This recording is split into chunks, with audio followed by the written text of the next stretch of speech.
Alerting and unauthorised information. Bridge is a game of full disclosure. You must give your opponents the right explanation of what you are doing, whether that is in the bidding or in your defensive methods. The purpose of alerting is to make your opponents aware that the call your partner has just made either does not mean what it says, or has a more specific or varied meaning, and that they may want to ask about it. Alerting correctly during the auction gives your opponents the opportunity to make a call of their own to convey information to their partner, and also help them make the best decision for playing the cards, be they defender or declarer. Many people play a very natural system, whereas others have a larger range of conventional and or relay bids in their system. People who play less natural systems are not doing it to confuse their opponents.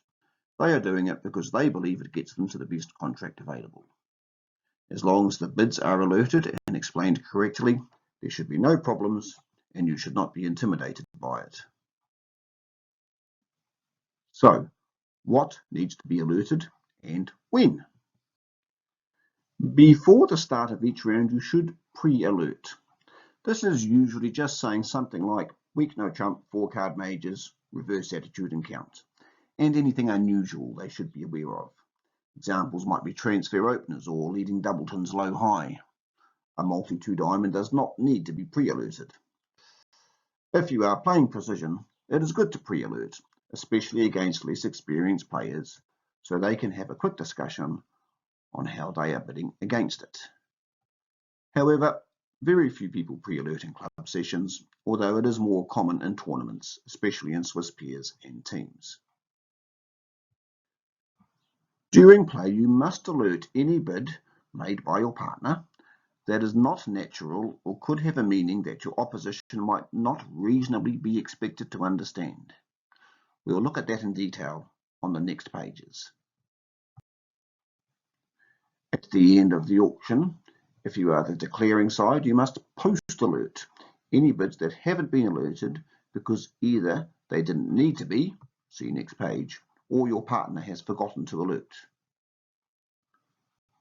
This is a good time to remind you also that all opening bids of one club and one no trump need to have their meaning announced, so never need to be alerted during play. So what is a natural bid? A natural bid is basically one that means what it says. For example, 1 heart means 7 tricks and hearts, 3 no trumps means 9 tricks and no trumps. A minor suit is deemed to be natural if you hold at least 3 of them, and a major suit is natural if you have at least 4 of them. So, if you make a bid of a minor suit, as long as that means that in your hand you have at least 3 of them, it is natural. For a major, the number is 4. For no trumps, it means a desire to play in no trumps. If you make a bid that does not promise the above, it is not natural, and therefore defined as conventional, and needs to be alerted. Some obvious examples are the 2 diamond opener, which is a multi-2, or a transfer or rangefinder response to a no trump opener. However, just to muddy the waters a wee bit, New Zealand Bridge has determined that there are bids that are in such common usage they do not need alerting. 2 clubs as a statement response to 1 no trump. 2 club opener, that is game force and rule of 29 compliant, and the 2 diamond negative response. Also, bids at the 4 level or above, apart from conventional opening bids at this level, do not need to be alerted, but should be post-alerted. All Q bids, doubles and redoubles are self-alerting. So if these bids are made, they do not need to be alerted because they have already been alerted just by being made. So if a bid is conventional, alert it unless it is a Q bid, double or redouble. A Q bid is a bid you make of a suit that has already been bid by the opposition. Common Q bids are Michael's Q bids, where the opposition might open 1 diamond and you bid 2 diamonds to show 5 spades and 5 of another suit.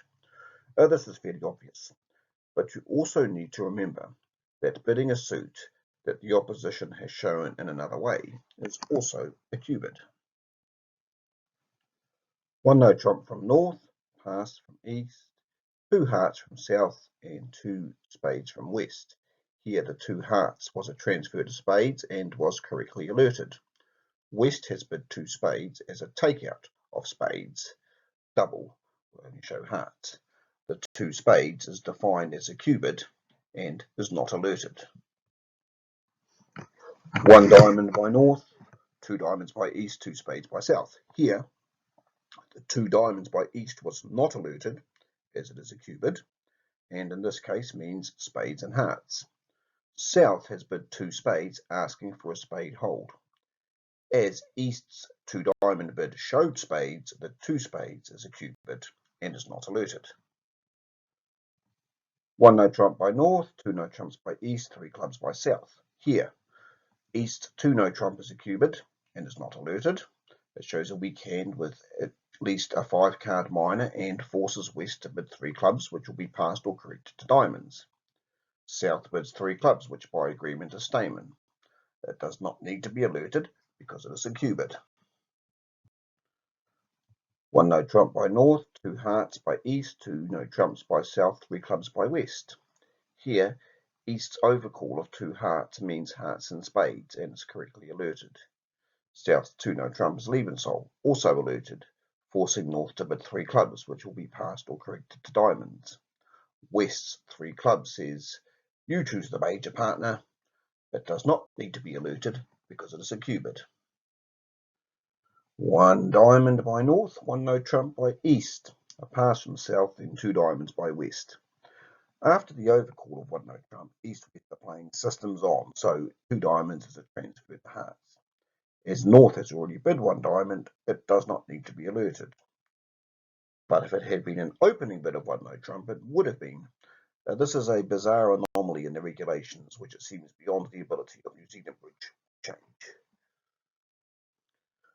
Basically, if a bid shows a shortage in that suit or length in another suit, suit additional to or different than the one bid, has more than one option, or is forcing or non-forcing in a way the opposition may not expect, it needs to be alerted unless it is self-alerting or one of the exceptions mentioned at the beginning. Natural bids also need to be alerted sometimes. This is when they are forcing or not forcing in a way your opponents may not expect. Pass from north, east and south, and then west opens with a diamond. Pass from north, one heart from east, and all pass. In this example, east was a passed hand, and west opened in seat 4 with their scruffy 12 count, planning to pass whatever partner said. This is fine and does not need to be alerted, and I'm sure you have all seen and or done this many times. North pass, one diamond from east, double from south, one heart from west. However, on this occasion, east-west have an agreement that over the double the bid is natural, but non-forcing, showing 0 to 9 points. In that case, the one heart must be alerted. One diamond from north, pass from east, two diamonds from south. In this example, north-south are playing inverted minors, so the two diamonds promises 4 diamonds and 10 plus points and is forcing, so it needs to be alerted. Similarly, if south had bid 3 diamonds and it showed 6 to 9 points and is not forcing, it would also need to be alerted. One diamond from north, a pass from east, and 2 spades from south. In this example, north-south are playing that 2 spades is drop dead. It is a change of suit that is not forcing, so it needs to be alerted. The above is the most common bid I see not alerted when it should be. The confusion arises because, in the sequence, one diamond from north and 2 spades from east, where the 2 spades is non-forcing because it is weak, the 2 spades does not need to be alerted. The difference is that the 2 spades is an overcall in this example, whereas in the above, it is a response to an opening bid. One diamond by north, 1 spade by east, 2 diamonds by south, 3 spades by west. a lot of people play the above sequence where the 3 spades shows 4 card support for the spade overcall and not forcing, usually in the 5 to 9 point range. The 3 spades would need to be alerted. The regulations say a double raise of a partner's suit which could contain less than 8 points must be alerted. A lot of players and directors seem unaware of this and will argue the point. I can assure you they are wrong.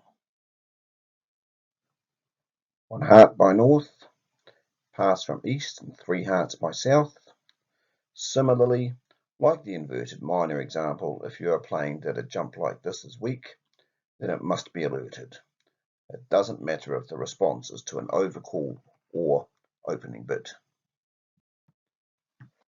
Going back to post alerts, these are bids that don't need to be alerted, but as declaring side, you are obliged to at least advise your opposition they have some meaning.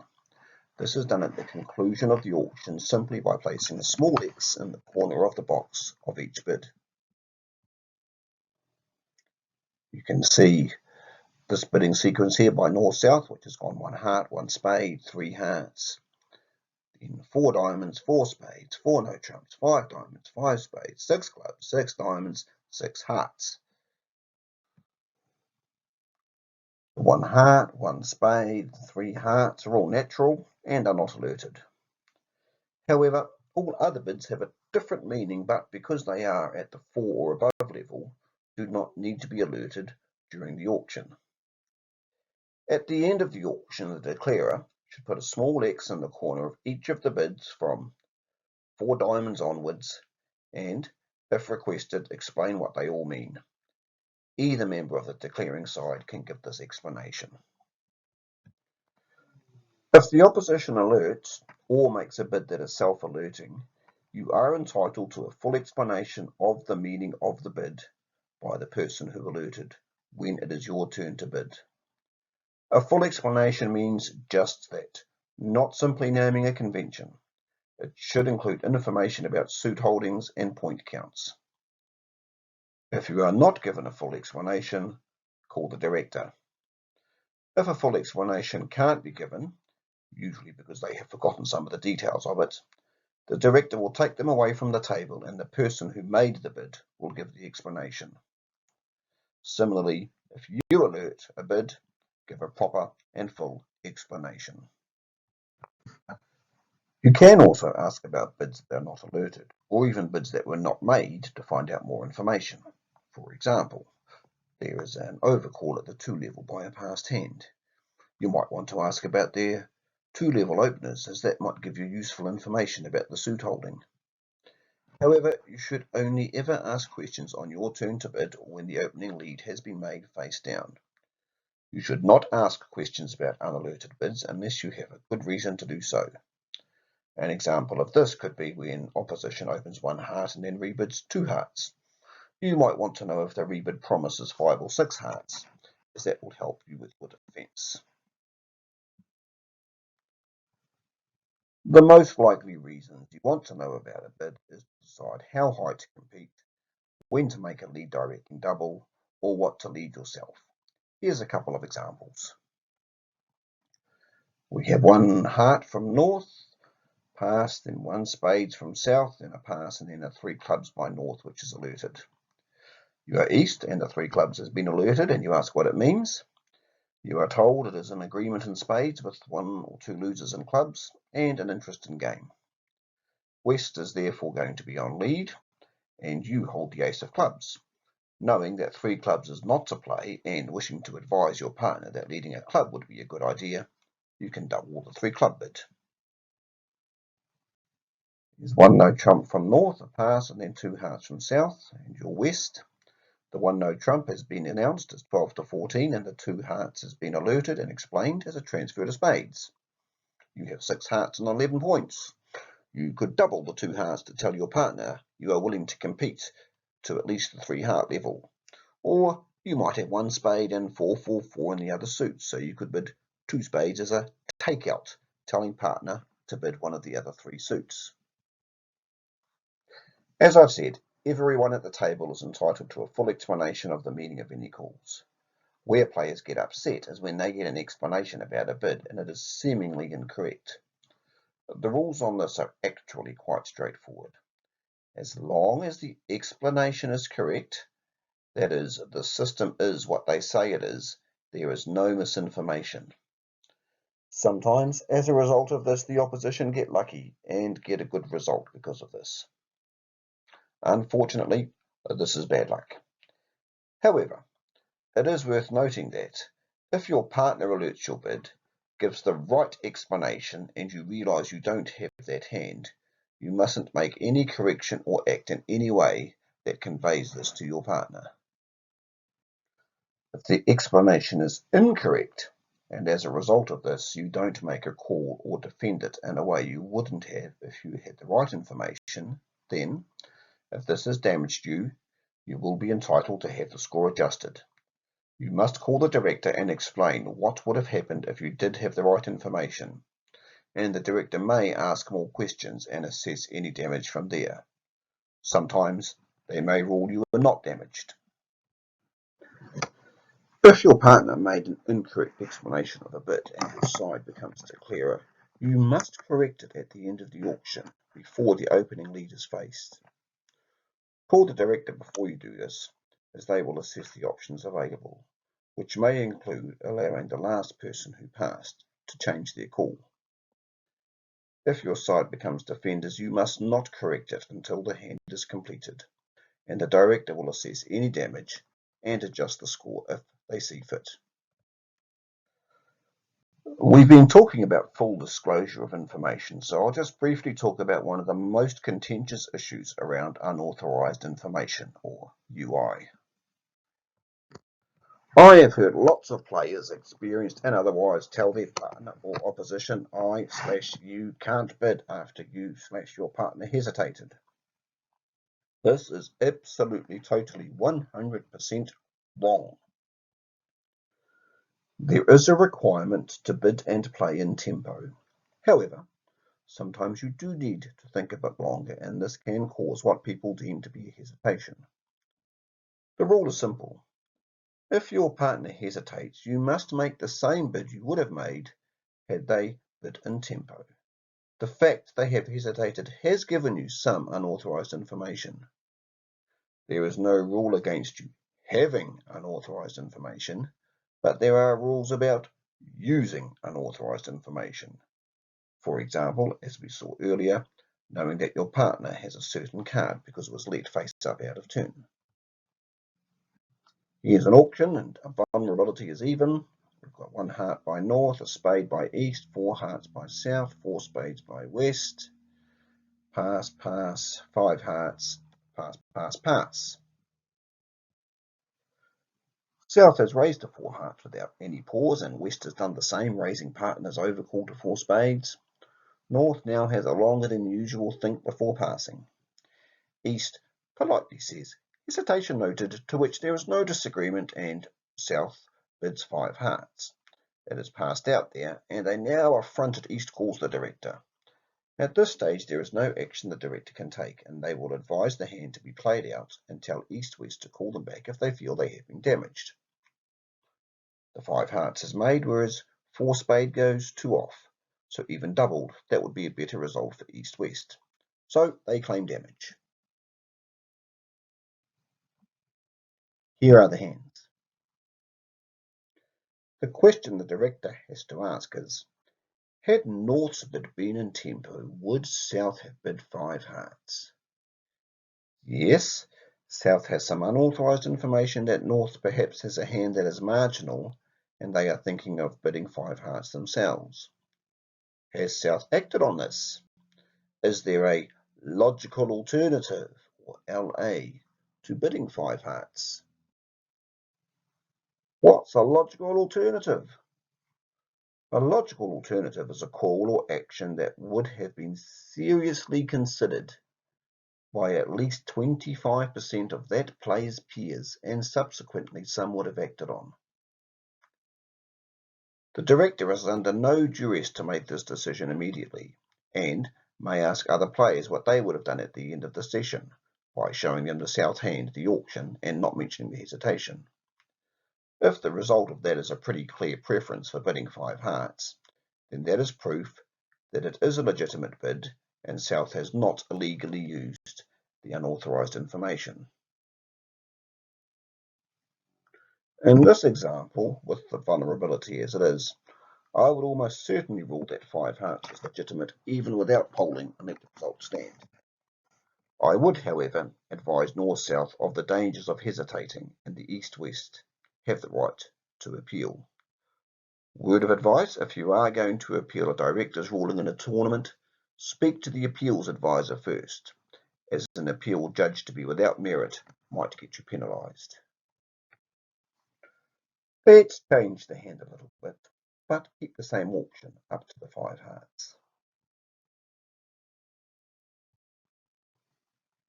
This time, instead of bidding 5 hearts, South decides to double the 4 spades, and the defence rattles off the first 7 tricks as the hearts split nicely 1-1 to give East-West a dead bottom board. East-West claims that the hesitation from North gave South unauthorised information, that their hand had some additional values but couldn't double 4 spades and were unsure of the merits of 5 hearts. South, they say, only doubled because of this, thereby illegally acting on the unauthorised information. On this occasion, as a director, I would be inclined to agree with East. South has only 2 certain tricks in defending spades, and to me, both 5 hearts and pass are logical alternatives to doubling. I nearly always poll in tournaments, so would on this occasion, and would be surprised if the result was any different. So, assuming the poll has confirmed my belief, I would adjust the result to 4 spades undoubled and advise South of the dangers of acting on unauthorised information. Well, that's it for today. There was a lot of information covered, but hopefully you now have a grasp of the rules and regulations around alerting and the concepts of unauthorised information and logical alternatives. As always, feel free to post any questions or examples on the forum. Next time we will look at calls out of rotation, so we will revisit comparable calls and lead restrictions as they apply to that situation. It may be a good idea to revisit the section on comparable calls from session 2, so you have the concept of these clear before you engage with the next session. Happy bridging for now.